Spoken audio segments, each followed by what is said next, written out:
Absolutely. Yeah, let's jump to the waiver wire. Games. Let's see. We have Lakers with 2 games next week. 11 teams with 4 games next week. So a jam-packed week of NBA basketball. I know that the NBA actually is rescheduling games. My first suggestion for players available in 50% of leagues, Anthony Simmons, breaking the rules a little bit here. He's 55% rostered in Yahoo, although only 10% rostered in ESPN. Lillard, cover guy a few weeks ago of our waiver wire section. He has to be again because Lillard's abdomen injury flared up, and he's been ruled out like basically a week in advance. There's been talk of a potential shutdown. At some point, you have to look at the standings and go, we're like 1 game above Oklahoma City, who's actively trying to lose games. So I think now is just your chance to get Simmons while you can. Like I'm not even that much of a Simmons guy. He's not a very good passer. He's an amazing athlete. He's a scoring guard. It is what it is. But past 2 games have been great for him. 35.5 points, 7 assists. I would worry about the long-term shutdown for Lillard. And if you have you can probably use Simmons next week, but if you have an extra bench spot where you can just grab him, maybe Lillard comes back, doesn't feel right. It's just this back and forth thing for the next month. Eventually he gets shut down or traded. Then having Simmons in your back pocket's perfect. Someone has to have him. Ken, who is your suggestion? Well, back on Simmons though too. CJ McCollum's lung problem isn't getting healthy anytime soon too. So that's a lot of minutes for Simon too. But yes, my suggestion, someone Shannon brought up briefly last week, I'm going to do a deeper dive. Nicolas Claxton, the big lanky center for the Brooklyn Nets, he is 47% rostered on Yahoo and only 13% rostered on ESPN. He started 5 of the last 6 games for the Nets, averaging 12.2 points, 6.3 rebounds, 2.2 blocks, which are pretty darn nice, and a steal a game. And let's remember his competition at center is ancient. 36-year-old LaMarcus Aldridge and Blake Griffin.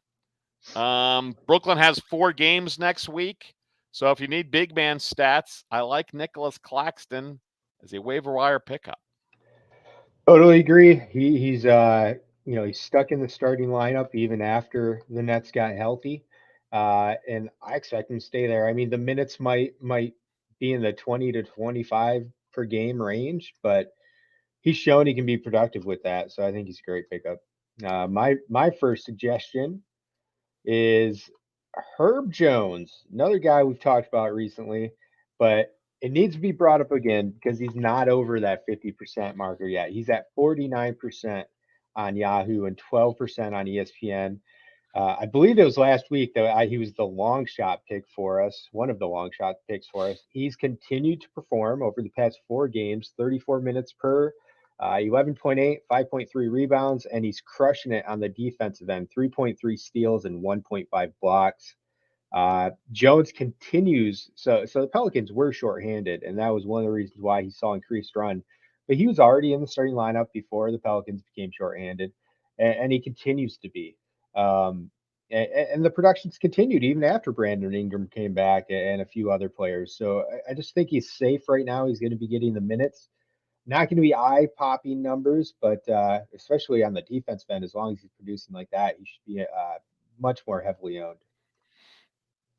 Yeah, Jones, kind of an interesting player, like really low usage, takes a ton of his shots at the rim. Like he's not really a 3-point shooter. He's just kind of like a wing out there, good defense, driving hard to the rack. So kind of interested to see what comes of that, especially since everybody thought, he was on basically nobody's fantasy radar because everybody thought, who was it? I'm trying to remember now. I can't remember. Trey Murphy. Thank you. Yes. I could not remember his name. Everyone thought Trey Murphy was going to be the guy.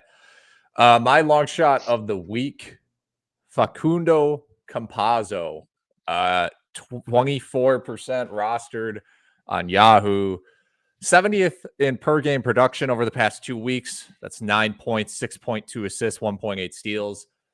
The only downside here is the Nuggets are getting much healthier. Mainly Monty Morris is back. So Campazzo, he's probably going to go back down to like 20 to 28 minutes a game, depending on the matchup. He's still a good source of assists and steals if you're in a deep league. I mean, any given game, you can play 24 minutes, get you 5 assists, 2 steals. You know, I added him in our deep keeper league.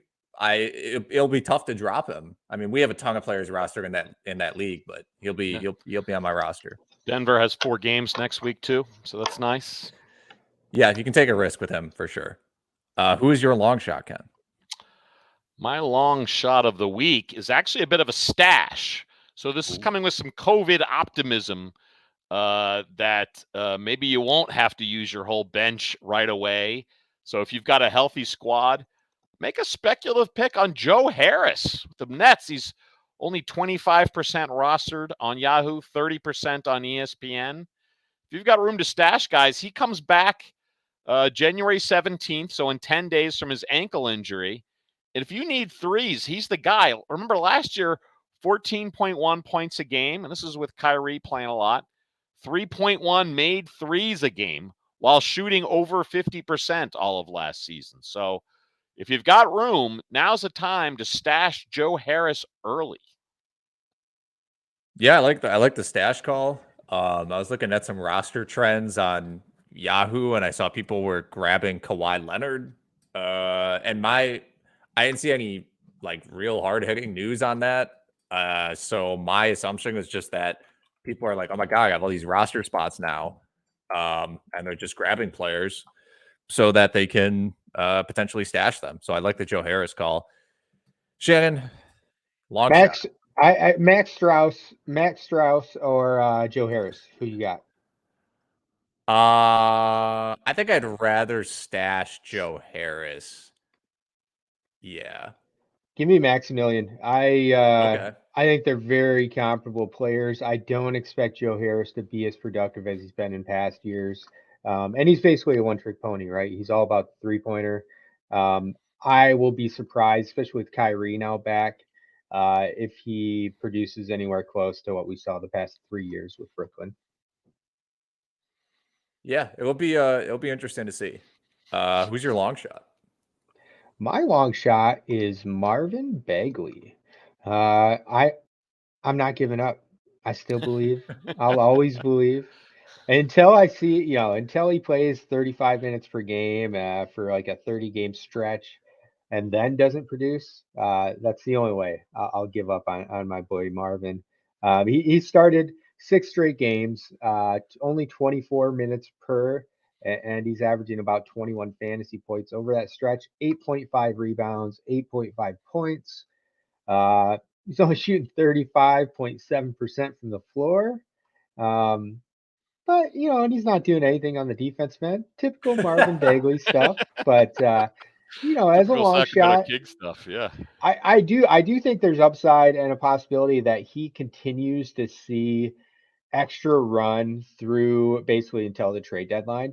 Because I do believe that the Kings are going to want to move him and they're going to want to bump up his value some. So he's getting extra run because the Kings have, are missing a couple guys in the front court. But I do think he'll be in the rotation moving forward until he gets dealt to a team where hopefully he has more opportunity, like the Pistons, for instance. Kings also have 4 games next week, so that's nice. And yeah, they've got Holmes and Me Too are in health and safety protocols still. Yeah, I think grabbing Bagley and hoping he gets traded is not a bad idea because I'm pretty certain he's getting traded.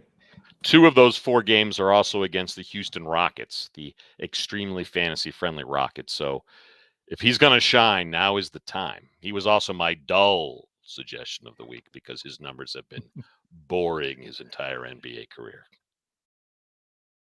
Try RotoWire today, free for 10 days. Get our premium tools, rankings, analysis, and breaking news alerts. No credit card required. Go to rotowire.com/try.